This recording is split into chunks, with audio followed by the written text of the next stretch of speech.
లేదు మేడం, మా ఆయన జైలుకు వెళ్ళాడు మేడం. జైల్లో ఉన్నాడా? ఏం చేయాలి మేడం, ఎక్కడికి వెళ్ళాలో తెలియదు. యాక్సిడెంట్ లో ఏమైంది? అవతల వాళ్ళకి ఏమన్నా దెబ్బలు తగిలినాయా? చనిపోయాడు మేడం.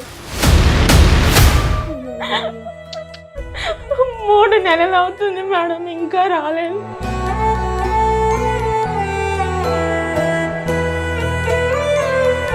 ఈ కేసు మనం ఇక్కడ కూర్చొని సెటిల్ చేసేటటువంటిది కాదు. ఏందమ్మా ఇప్పించేది? ఇక నాకేం పని లేదా? ఇక నీ విషయమేనా ఇప్పుడు? సార్ మీరు అలా అనొద్దు సార్, మీరే కదా సార్ పంపించారు, తీసుకొస్తానని చెప్పారు కదా సార్. ఏడికమ్మా తీసుకొచ్చేది? సార్ ఏం ఎందుకు తీసుకొచ్చేది?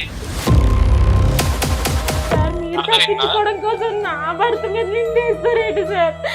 మీరు కరెక్ట్ కాదు సార్, నా భర్త నేర్పించండి సార్.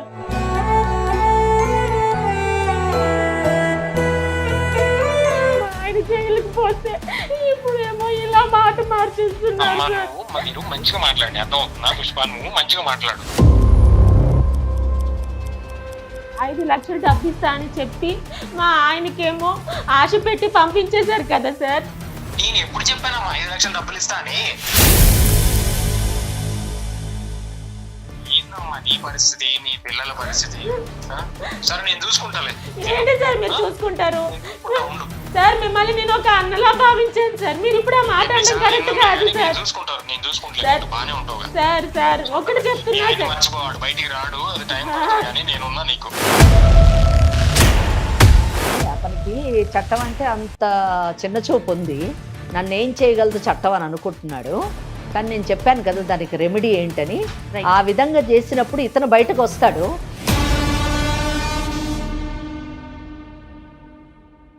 IVF చికిత్సలో 25% భారీ discount. Andro max advanced male infertility centre. Veterinary సమర్పించు లీగల్ అడ్వైస్ కార్యక్రమానికి స్వాగతం. నాతో పాటు అడ్వకేట్ వెంకటేశ్వరి గారు ఉన్నారు. నమస్తే అమ్మా. నమస్తే అండి. అమ్మ, పుష్ప అనే ఒక అమ్మాయి మన స్టూడియోకి వచ్చారమ్మా. ఓకే. మీతో మాట్లాడాలి, మీ సలహాలు సూచనలు కావాలని. వాళ్ళకి ప్రమేయం లేకుండానే ఒక చిన్న ఇష్యూలో ఇరుక్కున్నారు. కుటుంబం మొత్తం అతలాకుతలమై రోడ్డు మీదకి వచ్చేసిన పరిస్థితి. ఏం చేయాలో అర్థం కావట్లేదు అని చెప్పి సుమన్ టీవీ నా దాకా వచ్చారమ్మా. ఓకే. అమ్మాయి మన దగ్గరే ఉంది పుష్ప. ఒక్కసారి అసలు ఆ సమస్య ఏంటి, దానికి మీరు ఏ విధమైన పరిష్కారం చెప్తారో చూద్దాం. తప్పకుండా. మరి మాట్లాడదామా పుష్పతో? నమస్తే అమ్మా పుష్ప. నమస్తే మేడం. చెప్పమ్మా. నా పేరు పుష్ప మేడం. ఓకే. మాది విజయనగరం దగ్గర ఒక మారుమూల గ్రామం మేడం. ఓకే. నేను నా హస్బెండ్ అక్కడ నుంచి వైజాగ్ వచ్చాం మేడం. అక్కడ మా ఆయన ఆటో వేసుకొని బతికేవాళ్ళం మేడం. అక్కడే నాకు 2 ఆడపిల్లలు పుట్టారు మేడం. ఓకే. అయితే బతుకు తెరువు కోసం ఈ సిటీకి వచ్చాం మేడం. ఓకే. వచ్చిన తర్వాత సుబ్రహ్మణ్యం సార్ అని ఒక బిజినెస్ ఆయన దగ్గర మా ఆయన ఆటో మానేసి కారు డ్రైవర్ గా చేరాడు మేడం. ఓకే. బాగానే చూసుకున్నాడు మేడం. మరి అన్ని బాగానే ఉన్నాయిగా. మీ ఆయన ఏమన్నా మిమ్మల్ని ఇబ్బంది పెడుతున్నాడా? లేదు మేడం, మా ఆయన జైలుకు వెళ్ళాడు మేడం. జైల్లో ఉన్నాడా? ఎందుకు? ఆయన ఏదో యాక్సిడెంట్ చేశాడు మేడం. ఎవరు? మీ ఆయన? కాదు మేడం, మా ఓనర్ మేడం. ఓకే. అవును, ఓనర్ చేసి ఓనర్ జైల్లో ఉండాలిగా మేడం. ఆయన మాకు చాలా హెల్ప్ చేశాడు మేడం. ఆ హెల్ప్ చేసిన దీంతో ఆయన ఒక రోజు మా ఆయనకి నేను ఇలా యాక్సిడెంట్ చేశాను, సో నా తరపున నువ్వు జైలుకి వెళ్ళు, నేను ఒక కొద్ది రోజుల్లో నీకు ఇడిపిస్తాను, నీకు ఒక 5 లక్షల రూపాయలు ఇస్తాను, నీ బిడ్డల్ని చూసుకుంటాను, చదివిస్తాను, మీకు ఒక భరోసాగా ఉంటాను అని చెప్పాడు మేడం. అయ్యో, ఓకే. ఇదేంటమ్మా? అది మా ఆయనకి ఆశ పుట్టింది మేడం. 5 లక్షలు? అవును మేడం. పరిస్థితి బాగాలేదు, బతుకు తెరువు కోసం సిటీకి వచ్చాం మేడం. మాకు ఎవరు లేరు, నాకు అమ్మా నాన్న లేరు మేడం. నాకు మా ఆయనకి నేనే అలాగే బతుకుతున్నాం మేడం. మా ఆయన చెప్పితే ఒప్పుకోలేదు మేడం. నేను వద్దు అయ్యా, వెళ్ళొద్దు, నువ్వు జైలుకి వెళ్తే మా పరిస్థితి ఏంటి, నాకు ఇక్కడ ఎవరున్నారు, పిల్లలు 2 ఆడపిల్లలు, మాకెవరు చూస్తారయ్యా అని నేను బతిమలాడాను మేడం. అయినా మా ఆయన ఒప్పుకోలేదు మేడం. పరిస్థితి అంతా చెప్పి నన్ను బలవంతంగా ఒప్పించారు మేడం. ఒప్పించి వచ్చేస్తానన్న మనిషి 3 నెలలు అవుతుంది మేడం, ఇంకా రాలేదు.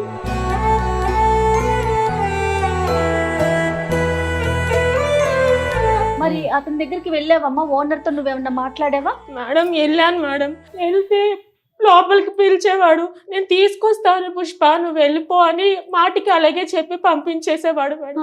అలా మళ్ళీ రెండోసారి కూడా వెళ్ళాను మేడం. వెళ్తే నీకెందుకు, నేను పంపిస్తా అన్నాను కదా, నేను ఇడిపిస్తాను, నువ్వు వెళ్ళిపో అని చెప్పాడు మేడం. ఏం చేయాలి మేడం, ఎక్కడికి వెళ్ళాలో తెలియదు. యాక్సిడెంట్ లో ఏమైంది? అవతల వాళ్ళకి ఏమన్నా దెబ్బలు తగిలినాయా? చనిపోయాడు మేడం. మీకేం కావాలమ్మా మరి ఇప్పుడు? మేడం నాకు డబ్బులు వద్దు మేడం, నాకు మా ఆయన కావాలి మేడం. నా 2 పిల్లలు తండ్రి కోసం ఏడుస్తున్నారు మేడం. అంతే కదా మరి. ఎక్కడికి వెళ్ళాలో తెలియదు మేడం. 2-3 రోజులుగా సుమన్ టీవీని ఆశ్రయిస్తున్నాను మేడం. నాకు ఈ రోజుకి నాకు అవకాశం దొక్కింది మేడం. నా బాధ చెప్పుకోవడానికి నాకు న్యాయం కావాలి మేడం. మీరే ఏదైనా దారి చూపించాలి మేడం. ఇంకా ఈ రోజుల్లో కూడా ఇంత అమాయకంగా ఉన్నారా? నాకు అర్థం కావట్లేదు. ఇప్పుడు అమాయకత్వం ఏముంది? 5 లక్షల గురించి ఆశపడ్డాడు. నాకు అమాయకత్వం అనిపించట్లేదు. ఎందుకంటే డబ్బు గురించి చట్టాన్ని పక్కద్రోవ పట్టించడం కదా. అయితే ఒకటేంటంటే, ఈ అమ్మాయి ఇప్పుడు మేము సుమన్ టీవీని ఆశ్రయించింది, న్యాయం కావాలి, తన భర్త తనకు కావాలి అని చెప్పి ఆశ్రయించింది కాబట్టి తప్పకుండా మనము అండగా నిలవాలి. ఆ అమ్మాయికి సరైనటువంటి దోవని చూపించి ఖచ్చితంగా భర్త బయటకు వచ్చేటటువంటి మనము ఆ అమ్మాయికి న్యాయం చేసేటటువంటి అవకాశం. కానీ నేనేమంటున్నానంటే, కేవలం ఒక 5 లక్షల కోసం భార్య పిల్లల్ని వదిలేసి తను చెయ్యని తప్పుకి జైలుకు వెళ్ళటానికి కూడా ఇష్టపడ్డాడు అంటే వచ్చేస్తానన్న ఒక నమ్మకం ఉందంటారా? ఆ అమ్మాయి చెప్పిన కేసు ఒక్కసారి మనం జాగ్రత్తగా వింటే, 2 పిల్లలు ఉన్నారు. సో ఆ పిల్లలకు మంచి భవిష్యత్తు ఇవ్వాలి, వాళ్ళిద్దరూ కూడా మంచి జీవితం గడపాలని ఈ హైదరాబాద్కి రావడం జరిగింది. సో ఇక్కడ మనకు అర్థమయ్యేది ఏంటంటే, ఆర్థిక పరిస్థితిని మెరుగుపరుచుకోవడానికి హైదరాబాద్కి వచ్చారు. సహజంగా చూస్తాం కదమ్మా ఇవి. ఒక 5 లక్షల గురించి ఆశపడి తన జీవితాన్ని పణంగా పెట్టి భార్యా బిడ్డలను ఏదో ఉద్ధరిస్తాను అని అనుకుని వెళ్ళిన వాడు జైల్లోనే ఉన్నాడు. అది కూడా ఏంటి, చట్టంతోనే అతను ఆటలు ఆడుకోవడం. ఇక్కడ మాత్రం 100% ఆయన అమాయకత్వమే, నేను కాదను.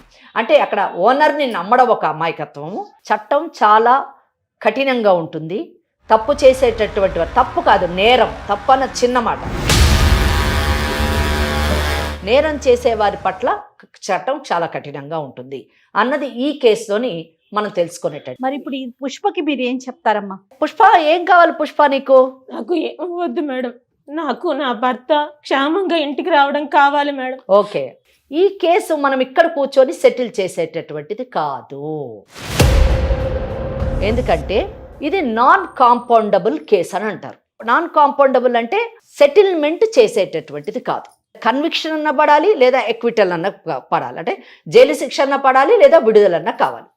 ఇక్కడ ఈయన చేసినటువంటి అటు ఫ్యాక్ట్స్ తీసుకుంటే, వాళ్ళ ఓనరు యాక్సిడెంట్ చేశారు. సో ఈయన బయట పడాలి అంటే ఇతని దగ్గర ఏమైనా సాక్ష్యాధారాలు ఉన్నాయా? ఇండియన్ ఎవిడెన్స్ యాక్ట్ లోని ఓరల్ గా అంటే ఎవరన్నా సాక్షులు ఉండి చెబుతారా, లేదా డాక్యుమెంటరీ ఎవిడెన్స్ ఏదన్నా రాతపూర్వకంగా కానివ్వండి, ఫోన్ కాన్వర్జేషన్ కానివ్వండి, సీడీలు కానివ్వండి, వీడియోలు కానివ్వండి, ఏమన్నా ఉన్నాయా? అవి కానీ ఉంటే ఇతను ఎలా బయటపడచ్చు అన్నది నేను నెక్స్ట్ చెప్తాను. ఉన్నాయి మేడం. ఏముంది? ఆయన ఫోన్లో మాట్లాడినప్పుడు ఫస్ట్ మా ఆయన మామూలుగా మాట్లాడాడు మేడం. రెండోసారి ఆయన మాటల్లో కొంచెం తేడా అనిపించి నేను చెప్పిన తర్వాత రికార్డ్ చేశారు మేడం. రికార్డ్ చేశారు, మెసేజ్లు ఉన్నాయి మేడం. తర్వాత సీన్ అన్న అని ఒక అన్న కూడా ఉన్నాడు మేడం పక్కన, మధ్యలో అతను కూడా ఉన్నారు మేడం. మీకు సాక్ష్యం కావాలంటే నేను ఆయన్ని కూడా పిలిపిస్తాను మేడం. ఈ 2 ఉన్నాయి మేడం. ఎలా మేడం, నా భర్త నాకు కావాలి మేడం. నువ్వేం భయపడొద్దమ్మా, నీ భర్త తిరిగి వస్తాడు. ఎవ్వరు సెటిల్మెంట్ చేయక్కర్లేదు, నీకు చట్టమే నిన్ను కాపాడుతుంది. ఒకసారి ఆ రికార్డు వినిపించుమా? Hello sir. సాగర్ ఎక్కడున్నావు? ఇంట్లో ఉన్నాను సార్. ఏం బయలుదేరలేదా? రావట్లే? అదే సార్ మాట్లాడుతున్నా సార్, భార్య ఒప్పుకోట్లేదు సార్. అదేంది సాగర్, ఎందుకు టెన్షన్ పడుతున్నా? నేనున్నా కదరా నీకు. ఎందుకు, ఏంది సమస్య చెప్పు. నేనున్నా, నీకు డబ్బులు ఇస్తా అన్న, 5 లక్షలు ఇస్తా, నీ ఫ్యామిలీని సెటిల్ చేస్తా, పిల్లల్ని ఇప్పుడు గవర్నమెంట్ స్కూల్లో ఉన్నారు తీసుకెళ్లి మంచి కాన్వెంట్ బడిలో వేస్తా. ఇంకేంది నీ టెన్షన్ ఏంది? ఎందుకు భయపడుతున్నావు? అదే సార్ ఒప్పుకోట్లేదు. మా పిల్లలు ఉన్నారు కదా సార్, చిన్న చిన్న పిల్లలు. పిల్లల్ని అరే బాబు సాగరు, నేను సెటిల్ చేస్తా, నేను చూసుకుంటా, ఎందుకు భయపడుతున్నావు?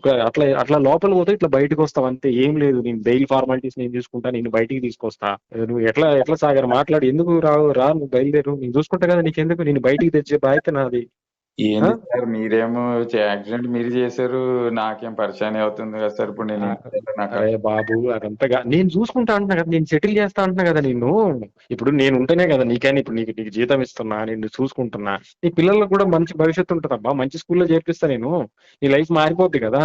ఇప్పుడు నేనుంటే నిన్ను సెటిల్ చేస్తా అంటున్నా. నువ్వు జైలుకి పోయినట్టు కాదు, అట్లా పోతావు ఇట్లా వస్తావు అంటే. నా దగ్గర మంచి మంచి లాయర్లు ఉన్నారు, మన మంచి సర్కిల్ ఉంది, మనం చెప్తే మన పని నడుస్తుంది, మన ఏడకపోయినా.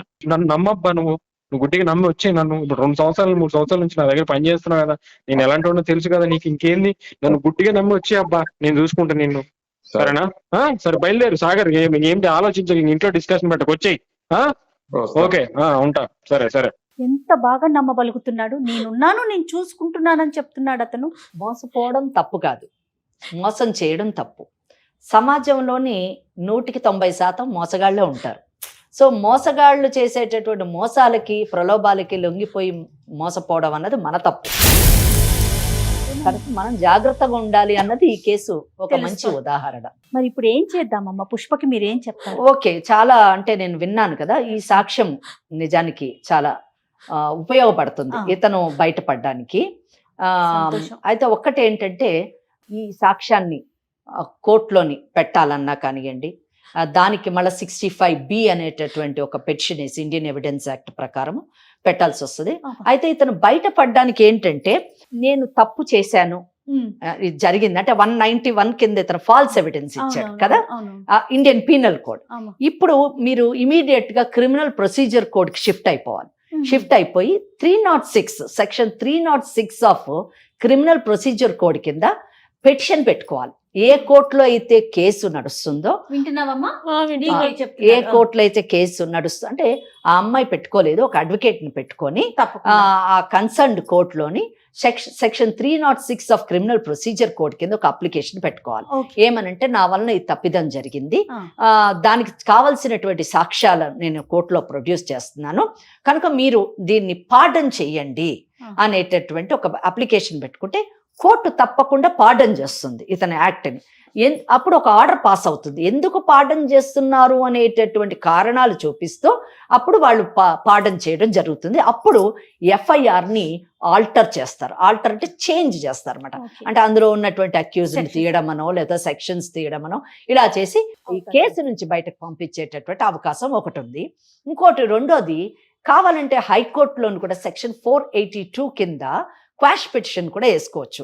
లేటెస్ట్ డెవలప్మెంట్ తోని ఇది ఉన్నది, ఇట్లా జరిగింది యాక్చువల్గా అని చెప్పేసి 482 కూడా వేసుకునేటటువంటి అవకాశం ఉంది. క్వాష్ పిటిషన్ కూడా అతని మీద ఆల్టర్ అయినప్పుడు అతని మీద ఇవన్నీ పడి అతను కేసు కంటెస్ట్ చేస్తే ఒకవేళ మనం చెప్పలేము, కన్విక్షన్ అన్న పడచ్చు, ఎక్విటల్ అన్నకు పడచ్చు. అంటే ర్యాష్ అండ్ నెగ్లిజెంట్ డ్రైవింగ్ కాదు అని ఆయన ప్రూవ్ చేసుకున్నాడు అనుకోండి, అతనే వచ్చి పడ్డాడు లేదా తాగి వచ్చి పడ్డాడు అని కూడా చెప్తుంటారు. ఇతను తాగి డ్రైవ్ చేస్తున్నాడు కాదు, ఆ పడ్డవాడే తాగి వచ్చి పడ్డాడు అనేటటువంటి కేసు టర్న్ అయింది అనుకోండి, ఈ విల్ బి క్లీన్, ఎక్విటల్ వెళ్ళిపోతాడు. చాలా జాగ్రత్తగా ఈ కేసు చేయవలసి ఉంటుంది. ఎందుకంటే పెట్టినటువంటి సాక్ష్యాల్లో ఓరల్ ఎవిడెన్స్ ఏం ప్రాబ్లం లేదు. అతను వస్తాడు, విట్నెస్ బాక్స్ లోకి ఎంటర్ అయి చెప్తాడు. As far as this telephone conversation is concern, అతను వచ్చి అసలు నా వాయిసే కాదు అని అనకపోవచ్చు, మళ్ళీ వాయిస్ కల్చర్కి పంపించాల్సి ఉంటుంది. లేదా అది ఎందులోంచి ఆ వాయిస్ ఏ ఫోన్లోంచి ఏ ఫోన్లోకి వచ్చింది అని ఈ డీటెయిల్స్ అన్ని చెప్తూ కూడా 65B పెటిషన్ వేయాల్సి ఉంటుంది. సర్టిఫికెట్ కూడా ఇవ్వాల్సి ఉంటుంది. IVF చికిత్సలో 25% భారీ discount. Andro max advanced male infertility centre. మరి అసలు ఒక్కసారి ఓనర్ తో మనం ఏమైనా మాట్లాడొచ్చా? తన కన్వర్జేషన్ ఎలా ఉంది అనేది తెలుసుకోవచ్చు. మాట్లాడండి. దాంతోని మీకు నాకు ఆమెకు కూడా తెలుస్తుంది వెదర్ ఆమె చెప్పినటువంటి ఫ్యాక్ట్స్ కరెక్టా కాదా అని చెప్పేసి. లేదా నేను ఇందాక అన్నట్టు ఆ వాయిస్ అసలు నాదే కాదు అని అన్నాడు అనుకోండి, ఏంటి మరి, అది కూడా మనం ఆలోచించాల్సినటువంటి విషయం. ఒకసారి కాల్ చేస్తావమ్మా? మరి చేస్తాను మేడం.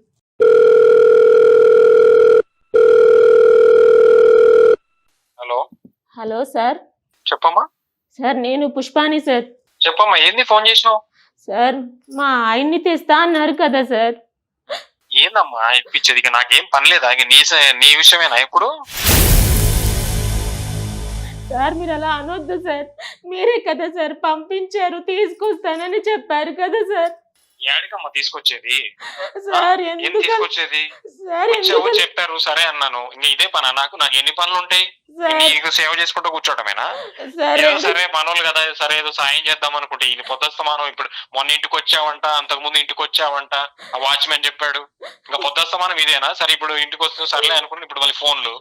సార్ వినండి సార్, నేను చెప్పకుండా మీరు ఎందుకు అలా మాట్లాడుతున్నారు సార్? 2 సార్లు కాదమ్మా, అట్లా ఎన్నిసార్లు ఫోన్ ఏంది? ఇప్పుడు ఏదైనా పని ఉంటే అయితే చేస్తాం, లేకపోతే టైం పడుతుంది. మీరు ప్రతిసారి ఇట్లా ఫోన్ చేసి విసిగిస్తే అది ఎట్లా, ఏం చేయాలి నేను? సార్ మీరు తప్ప నాకేమి పని లేదా ఇక? సార్ అలా అనొద్దు సార్, మీరు చెప్తే కదా సార్ మా ఆయన వెళ్ళిండు. ఇప్పుడు మీరు అలా అంటే నేను ఎవరికి చెప్పుకోవాలి సార్? నా పిల్లలు అడుగుతున్నారు సార్ నాన్న కావాలని. మీరు 2 నెలలు అని చెప్పారు సార్, ఇప్పుడు 3 నెలలు అయిపోయింది సార్. ఇంటికి వస్తే పంపించేస్తున్నారు సార్. ఇది కరెక్ట్ కాదు సార్, మాకు న్యాయం చేయండి అమ్మా, సార్. నువ్వు ఇక్కడ ఏడిస్తే ఏం కాదు, అర్థమవుతుందా? ఫస్ట్ ఆఫ్ ఆల్ మీ ఆయన తప్పు చేయకుండా ఉండాల్సింది. తాగాడు, వెళ్ళి గుద్దాడు, అయింది, జైలుకి వెళ్ళాడు. దానికి ఎవరేం చేస్తారు? నేనేం చెప్పాను సార్? మన దగ్గర డ్రైవర్ గా పనిచేస్తాడు కాబట్టి నా వంతుగా నేనేదో సాయం చేద్దాము, విడిపిద్దాము అనే ఉద్దేశంతో ఒక మాట చెప్పినందుకు ఇట్లా తగులుకున్నావేంది నువ్వు నన్ను? నా చేతులు ఇప్పుడు మీ ఆయన చేసిన పని వల్ల నా కారు ఇరుక్కుంది, నాది ఇంకా స్టేషన్ లోనే ఉంది, నాది రాలేదు. మీరు చేసిన తప్పుకు నేను సఫర్ అవుతున్నా కదా ఇప్పుడు. సార్ నా మొగుడు తాగడు సార్, తనకి తాగడు అలవాటే లేదు సార్. మీరు కొత్తగా హలో హలో హలో, చెప్తున్నారు అందరు మొగుళ్ళు ఇంటికాడ అట్లే ఉంటారు, కానీ ఒకసారి గేట్ దాటి బయటకు వస్తే మీ ఆయన ఏం చేస్తారో నీకు తెలుసా? నాకు తెలుసు, మీ ఆయన తాగుతాడు. సార్. మా కాకుండా ఇంకా చాలా అలవాట్లు ఉన్నాయి నీ మొగుడికి. ఎందుకు అవన్నీ చెప్పుకుంటే బాగుంటది ఇంకా. సార్ మా ఆయనతో నేను 10 సంవత్సరాలుగా కాపురం చేస్తున్నాను, ఏ రోజు తాగలేదు సార్. ఇప్పుడు మీరు ఇంట్లో కొత్తగా ఉన్న మగాడు బయట ఉన్న మగాడు ఒకటి కాదులేమ్మా. కానీ నేను 2-3 సార్లు మీ ఆయన తోటి నేను బయట ట్రిప్కి వెళ్ళినప్పుడు, ఇంకో చోటకి వెళ్ళినప్పుడు మీ ఆయన డ్రైవింగ్ చేస్తుంటే మాట్లాడుతుంటే మందు వాసన నాకు 4-5 సార్లు వచ్చింది. తాగి 2 సార్లు తోలాడు, నేను తిట్టాను కూడా మీ ఆయన్ని. సార్ మీరు తప్పించుకోవడం కోసం నా భర్త మీద నిందేస్తారేంటి సార్? మీరు ఇది కరెక్ట్ కాదు సార్, నా భర్త ఏడిపించండి సార్. ఏందమ్మా ఇడిపించేది? తప్పు చేసాడు పోయాడు, నేను నా వంతుగా చెప్తాను, అది అయితే అయింది లేకపోతే. మీరేదో ఇప్పుడు రుబాబు లెక్క చేయటము, ఉద్దస్తమానం ఇంటికి రావటము, ఇన్నిసార్లు ఫోన్ చేయటము, ఇట్లా చేస్తే అసలు చేసేది కూడా చేయండి. నాకు అసలు ఏం అవసరం నీకు చేయడానికి? అసలు ఏదో నా దగ్గర డ్రైవర్ గా పెట్టుకున్నాను, 2 సంవత్సరాలు చేస్తున్నారు, సపోర్ట్ చేసిన అంతవరకే. నా చేతిలో ఉంటే చేస్తలేదు. పొద్దుస్తమానం ఏదో నేనేదో మీకు అప్పులోళ్ళగా ఏదో బాకీ ఉన్నట్టు అన్నిసార్లు ఫోన్ చేస్తే అయితే చేస్తాను, లేకపోతే లేదమ్మా. మీరు అట్లా అనొద్దు. చూడమ్మా, ఇప్పుడు నేను మీకు చేయాల్సిన దానికంటే చాలా ఎక్కువ చేశాను. 20,000 జీతం ఇస్తాను. ఇవాళ రేపట్లో ఎవరు ఇస్తారమ్మా డ్రైవర్లకి? 15,000 నెలంతా కొట్టుకుంటే 15,000 కంటే ఎక్కువ జీతం. 20,000 ఇచ్చాను, 20,000 ఇస్తున్నాను. ఇస్తున్నా లేదా? సార్ అది మేము పని చేస్తున్నాం కాబట్టి ఇచ్చారు సార్. అవునమ్మా, ఇచ్చినాను అంతవరకే. ఇంక అప్పుడప్పుడు అయ్యి చిన్న చిన్న అడుగుతా ఉంటాడు, సార్ ఒక 100 కావాలి సార్, ఒక 200 కావాలి సార్, అర్జెంట్ సార్. నా అడిగిడికి ఫ్రెండ్స్ చేస్తున్నాడు. నేను చేసిన కాడికి సపోర్ట్ చేసినాను. మొన్న ఏదో పిల్లోడికి ఏదో కావాలనుకుంటా, ఒంట్లో బాగాలేదు, హాస్పిటల్ అంటే అది ఇచ్చాను. నేను చేసిన కాడికి సపోర్ట్ చేస్తాను కదమ్మా. సార్ మీరు అలా చేస్తున్నారని మీ మాట కాదనలేక మా ఆయన జైలుకు పోతే ఇప్పుడు ఏమో ఇలా మాట మార్చేస్తున్నారు అమ్మా, సార్. మీరు మంచిగా మాట్లాడండి, అర్థం అవుతుందా పుష్ప? నువ్వు మంచిగా మాట్లాడు. మంచిగా మీ ఆయన జైలు మాట్లాడుతున్నారు పోయింది, మీ ఆయన తాగి చేసిన తప్పుకు ఆయన జైలు పోయినాడు, అర్థం అవుతుందా? ఏదో నా కోసం ఏదో ఆయన ఏదో చారిటీగా చేస్తే నా కోసం పోయినట్టు మాట. తాగాడు, గుద్దాడు, పోయాడు. సార్, నా దగ్గర సార్. పని చేశాడు కాబట్టి నేను బాధ్యతగా బయటికి తెప్పిద్దాం అనుకున్నా, నేను అంతవరకే. అంతేగాని నువ్వు ఏదో డిమాండ్ చేసి మాట్లాడితే సార్, ఎట్లా డిమాండ్ అవుతుంది? ఏంటి సార్? డిమాండ్ ఏంటి సార్? మీరు చేసిన పనికి నా మొగుడు జైలుకి వెళ్ళాడు సార్. నేనేం చేశా? ఆగు పుష్ప, ఆగు. నేనేం చేశా? నేను సార్ నేను మీరు చేసిన పనికి మీ ఆయన జైలుకి వెళ్ళటం ఏంటి? మీరు కదా సార్ యాక్సిడెంట్ చేశారు. ఏంది ఏంది మీరు ఏదమ్మా? కదా ఏంది సార్ ఏమన్నా? యాక్సిడెంట్ చేశారు. నేను చేశానా అవును యాక్సిడెంట్? సార్. ఎవరు చెప్పారు నేను చేశానని? సార్ ఏం నీ మొగుడు గుద్దితే నేను ఏడో బయట ఉన్న అప్పటికప్పుడు పోయి మాట్లాడినా. నేను బెయిల్ ట్రై చేస్తే రాలే, తీసుకెళ్లి లోపలేసారు. నీ మొగుడు గుద్దితే కారు తాగి చచ్చాడు అక్కడ మనిషి, అర్థమవుతుందా? ఇప్పుడు నా నెత్తిన వేసుకున్న సమస్య నేను చేశానంట. మీలాంటి వాళ్ళు పని వాళ్ళు ఎక్కడ ఉంచాలో అక్కడే ఉంచాలి. లోపలికి రానిచ్చి మంచిగా చూసుకుంటే చూసుకో టైంకి జీతం ఇచ్చి ఇంకా మంచి చెడుకు ఇట్లాంటి వాటికి సహాయం చేస్తుంటే ఇక ఇట్లా నేను నెత్తిన కూర్చుంటారు. ఇప్పుడు నా బుర్ర తింటున్నారు. నువ్వు అసలు ఎందుకు చేస్తావు ఫోన్ నాకు ఊరికే? సార్ మీరు అలా అనొద్దు నాకు సార్. 100 పనులు ఉంటాయి. అదిగో అమ్మా అయినో, నాకు 100 పనులు ఉంటాయి. నువ్వు ఒక్కదానివే కాదు, నాకు 100 పనులు ఉంటాయి. నాకు కంపెనీలు ఉన్నాయి, ఇంకోటి ఉంది, ఆఫీసులు ఉన్నాయి, మీటింగ్లు ఉంటాయి. నాకు బయటకు వెళ్ళేది ఉంటే 100 ఉంటుంది. నాకు ఫ్యామిలీ ఉంది. పొద్దుస్తమానం నువ్వు నీ మొగుడు ఇదేనా నాకు? ఇంకా సార్ నేను మాట్లాడనివ్వండి సార్, మీరే నన్ను మాట్లాడనివ్వట్లేదు. మీరు కావాలని తప్పించుకుంటున్నారు సార్. నా బిడ్డలు ఏడుస్తున్నారు సార్. మీరు డబ్బులు మా చూపించి మమ్మల్ని బాగా అన్యాయం చేశారు సార్. సార్ మాకు డబ్బులు వద్దు, ఏం వద్దు సార్. నా పిల్లలకి తండ్రి కావాలి, నాకు నా భర్త కావాలి సార్. ఇంతకన్నా నేను ఇంకేం మిమ్మల్ని కోరుకోను సార్. దూరంగా వెళ్ళిపోతాం సార్. ఎక్కడికో పోయి బతుకుతాం సార్. చూడమ్మా, మీకు నా పుణ్యం వంతు అయితే ఉంటుంది చేస్తా, సార్. లేకపోతే లేదు, అంతవరకే. మీరు నన్ను డిమాండ్ చేసి మాట్లాడటానికి లేదు పుష్ప, వింటున్నావా? డిమాండ్ చేసి మాట్లాడటానికి లేదు. మీకు మాకున్న సంబంధం డ్రైవర్ కి ఓనర్ కు ఉన్నది మాత్రమే. పని చేశాడు, యాక్సిడెంట్ చేసుకున్నాడు, గుద్దుకున్నాడు, లోపలికి పోయాడు, తాగి చేసిన తప్పుకి ఇబ్బంది పడుతున్నాడు. నా చేతిలో ఉన్న కాడికి నేను విడిపిస్తా అంతే. నువ్వు ఏదో హక్కు కింద, బాధ్యత కింద ఏదో వచ్చి పొద్దస్తమానం ఇంటికి అడిగి రావటము, లేకపోతే ఇట్లా ఫోన్లు చేయడం అయితే పద్ధతి కాదు. 2-3 సార్లు చూస్తా, ఈసారి బ్లాక్ చేసి పడేస్తా. అర్థమవుతుందా? సార్ అలా చేస్తే మేము బతకాలి, చచ్చిపోవాలి సార్. మా పిల్లల ముఖం చూసి ఆలోచించండి సార్. మీరు అనవద్దు సార్, ఎలాగైనా నా భర్తను మాకు ఇప్పించండి సార్. మాకు డబ్బులు వద్దని మీకు చెప్తున్నా సార్. ఏం డబ్బులమ్మా? డబ్బులేంది? కొత్త డబ్బులు మాటలేంది? డబ్బులు ముచ్చటేంది? డబ్బులేంది? సార్ మీరు అనే కదా సార్ నా భర్తను పంపించేశారు. నేనేం డబ్బులన్నమ్మా? 5 లక్షలు డబ్బు ఇస్తా అని చెప్పి మా ఆయనకేమో ఆశ పెట్టి పంపించేశారు కదా సార్. నేను ఎప్పుడు చెప్పానమ్మా 5 లక్షలు డబ్బులు ఇస్తా అని? సార్ ఇప్పుడు నా పరిస్థితి, నా పిల్లల పరిస్థితి ఏంటి సార్? ఏందమ్మా నీ పరిస్థితి, నీ పిల్లల పరిస్థితి? సరే నేను చూసుకుంటాలే. ఏంటి సార్ మీరు చూసుకుంటారు? నేను చూసుకుంటా, ఉండు. సార్ మిమ్మల్ని నేను ఒక అన్నలా భావించాను సార్. మీరు ఇప్పుడు ఆ మాట అనడం కరెక్ట్ కాదు నేను సార్. చూసుకుంటాను, నేను చూసుకుంటా. సార్. బానే ఉంటావుగా. సార్ ఒకటి చెప్తున్నా ఆయన సార్. మర్చిపోవాడు, బయటికి రాడు, అది టైం పడుతుంది, కానీ నేనున్నా నీకు. సార్ అంత మాట అనొచ్చండి సార్. సార్ నా భర్తను ఎలా తెచ్చుకోవాలి నాకు తెలుసు సార్. నా దగ్గర అన్ని ఆధారాలు ఉన్నాయి సార్. ఏం ఆధారాలు ఉన్నాయి సార్, కృష్ణ, ఆధారాలు నేను చెప్పింది ఉన్నాయి సార్. విని, ఇప్పుడు నాతో అడ్జస్ట్ అవ్వు. ఆయన వస్తాడో రాడో నాకు తెలీదు. సార్ నా దగ్గర ఆధారాలు ఉన్నాయి సార్. మీరు అన్న ఏం మాట ఆధారాలు ఉన్నాయి అనొద్దు నీ దగ్గర? సార్. ఏమున్నాయి ఆధారాలు? ఉన్నాయి సార్. ఆధారం ఉంటే ఏం చేస్తావు? పో, సార్. ఎక్కడికి పోతావు? పో, ఏం చేసుకుంటావు చేసుకోపో. నేను కూడా చేస్తాను, ఏం చేసేయి. ఏం తమాషాలు ఉందా? సార్. ఆధారం ఉన్నాయంటే ఫోన్లే పాపం ఏదో సాయం చేస్తామని నేను అనుకుంటే ఆధారాలు ఉన్నాయి. నన్నే బ్లాక్మెయిల్ చేస్తున్నాను. ఏం చేసుకుంటావు చేసుకోపో. తమాషగా ఉందా? సార్ అసలు నీ ఫోన్ ఎత్తడం నేను చేసిన తప్పు. ఫస్ట్ చెప్పాడే తలకాయలు మనోళ్ళు. ఇది మేడం పరిస్థితి. ఇప్పుడు నాకు ఏంటి మేడం ఆహా, ఇది మేడం పరిస్థితి కాదు, ఇది పరిస్థితి అని నీకు ఇప్పుడు అర్థమైంది. ఒక దెబ్బకు రెండు పిట్టలు. అంటే ఆయన జైలుకి పంపించేసేయాలి, ఈమెని అడ్జస్ట్ అయిపోతున్నాడు, నాతో అడ్జస్ట్ అయిపోయాడు. చూడండి అమ్మా అతను. సో ఈమెని వశపరుచుకుంటాడు, ఈ సిచ్యువేషన్ యూజ్ చేసుకుంటాడు. అక్కడ అతన్ని జైలు నుంచి బయటకు పక్కన రానియ్యడు. అన్నా అన్నా అని ప్రాధాయపడుతున్నా కూడా ఏ మాత్రం ఏం చేసుకుంటావో చేసుకో అంటున్నాడు. అంటే ఎంత తేలికైపోయిందమ్మా మనుషులకి. అతను ఎలా వస్తాడు, ఇతనేమో అవును నీ ఇష్టం, ఏం చేసుకుంటావో చేసుకో అని చెప్తా ఉన్నాడు. అదే అతనికి చట్టం అంటే అంత చిన్న చూపు ఉంది.